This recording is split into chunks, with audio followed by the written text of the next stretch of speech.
భయ్యా, అందరు ఎట్లున్నారు, బాగున్నారా? నేను చాలాసార్లు యూట్యూబ్లో చాలామంది రాగి సంగటి ముద్ద, అలాగే నాటుకోడి కూర కానీ, నాటుకోడి పులుసు, నాటుకోడి ఇగురు కానీ వేసుకొని తింటాము. అలాగే నాకు తెలిసిన కొంతమంది కూడా చెప్పారనమాట, టేస్ట్ బాగుంటుంది, హెల్త్ కూడా మంచిది అని చెప్పేసి. నేను వెంటనే గూగుల్ చేశాను భయ్యా, దానివల్ల వచ్చే హెల్త్ బెనిఫిట్స్ కానీ అలాగే మన బాడీకి చలవ చేస్తుందని చెప్పి వెంటనే తెప్పించేసుకున్నాం భయ్యా. రాగి సంగటి ముద్ద లిడ్ ఓపెన్ చేయగానే దాని నుంచి వచ్చిన నెయ్యి వాసన కానీ, అలాగే నాటుకోడి కూరల నుంచి వచ్చిన స్మెల్ కానీ, రెండు కాంబినేషన్ ఒక ముద్ద నోట్లో పెట్టుకోగానే ఆ ఫ్లేవర్ కానీ హైలైట్ అంటే హైలైట్ భయ్యా. ఆ టేస్ట్ మాత్రం నా మూతో నా భవిష్యత్ అంతే. నాకు ఒక్క ముద్ద తినేసరికి కడుపంతా టైట్ అయిపోయింది భయ్యా.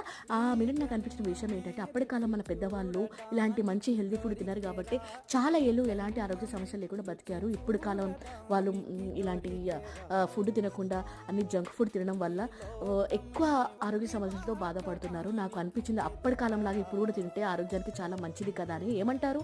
మీ అందరికీ నా వీడియో నచ్చితే సబ్స్క్రైబ్ చేసుకోండి భయ్యా.